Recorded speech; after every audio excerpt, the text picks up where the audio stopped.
Hi, I'm Maggie Lauken. I'm a Maryville University NP student, and this is Dave. He's my patient today, and I am going to be doing a heart and lung assessment on Dave. First, I'm just looking for symmetry, size, the shape of his chest, making sure that he is not breathing abnormally or struggling to breathe, which Dave is doing just fine. He's not short of breath or anything. I'm going to look for his thoracic landmarks, including to make sure that his trachea is midline, for his suprasternal notch, the angle of Lewis, and then down at the bottom of the precordium, I'm looking for the costal angle. And then I would also check to see where his C7 and T1 vertebrae meet. As I inspect Dave, I'm also listening for any audible stridors and wheezes. And then next I am going to percuss, to palpate. I'm going to feel for any fremitus, which is a good thing. He should have fremitus. And I'm going to do this by placing the ulnar side of my hand at his intercostal spaces. So Dave, can you say 99? 99, 99, 99, 99. I can do that anywhere on his chest, and I'm just going from side to side to assure that it's even. The next thing I'm going to do is I'm going to check to make sure that his lungs are taking in the same amount of air by placing my fingers at kind of a W at the 10th intercostal space on his back, and I'm just going to have him breathe in and out.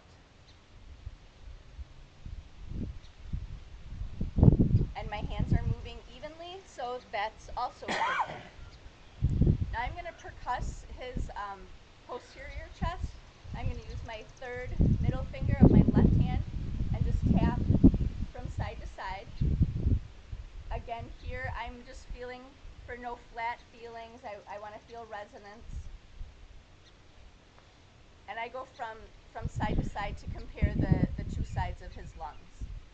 The next thing that I'm going to do is I'm going to check Dave's diaphragmatic excursion, and this is how much his lungs move when they breathe. So to do this, I'm going to have Dave breathe out, and I'm going to continue to percuss down until I don't feel any resonance. I'm going to mark that. Dave, you can go ahead and breathe. And I'm going to mark that. I'll do the same on the other side. Can you take a deep breath in? And I'm going to percuss until I find that. I mark that as well. Now go ahead and breathe again. The next thing I'm going to do is I'm going to have Dave blow all of his air out, and I'm going to percuss until I find the flat area too. Go ahead. Blow out. I'm going to percuss on both sides. Mark that. Go ahead and breathe regular. And the right side is a little bit higher than the left, and that's because of where the liver lies and the right rib or the right lung lays on top of that. And it's about 3 to 5 centimeters on either side. And I measured Dave earlier, and he was 4 centimeters, so he's right within normal limits. The next thing I'm going to do is I'm going to just listen to your lungs.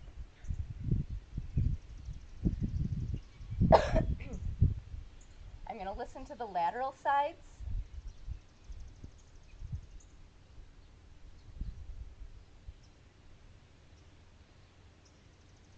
And then again, I'm going to listen to his lungs on each side, comparing as I go up, breathing in and out.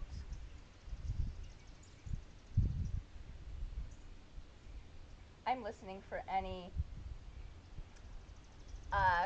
crepitus, wheezing, stridors, rhonchi, and Dave is clear. I'm also going to listen on his back for the same.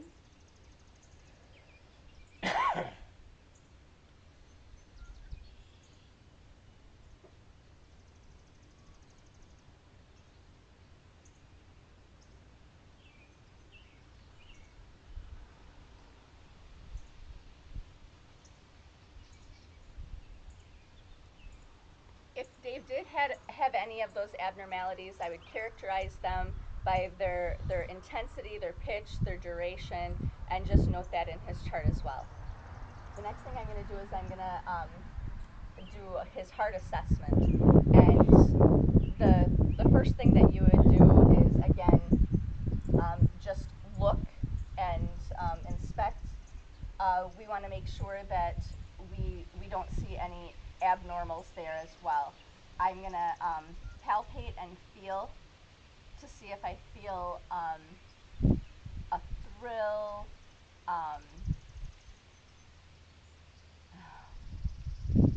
any heaves or lifts, and I don't. I'm also going to percuss to find the sides of his heart, and again with the heart, you'll feel the flat area, where the lungs you feel the resonance. And so we know where his heart is located, so we have a good idea of where to go. The actual finding of the borders of the heart is done best these days with the technology that we have. We can do x-rays and find that. So with that, then I'm going to listen to Dave's heart sounds, and I'm going to listen to the aortic, the pulmonic, at Erb's point, the tricuspid, and the mitral area. So the aortic is located on his right side at the second intercostal space. I cross the precordium and I go to the second intercostal space on the left side, and I can hear his pulmonic. I go down to the third intercostal space, and that's Erb's point. At the fourth intercostal space is where I hear the tricuspid. And then over here at the fifth intercostal space and the midclavicular line, typically right below the nipple, is where you hear the mitral valve. That's the S1. And as I listen to that, I can palpate Dave's carotid at the same time. And those two beats coincide. And that wraps it up for the cardiovascular and pulmonary assessment. So thank you for watching, and thank you for being my patient.